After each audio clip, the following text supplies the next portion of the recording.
Rain water harvesting નીરેન device લગાવેલ છે પલસાણામાં આવેલી Govind park ઇન્ડસ્ટ્રીમાં,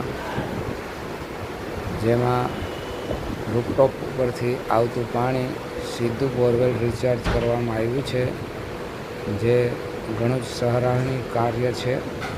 पानी बचाओ, जड़ बचाओ, जीवन बचाओ।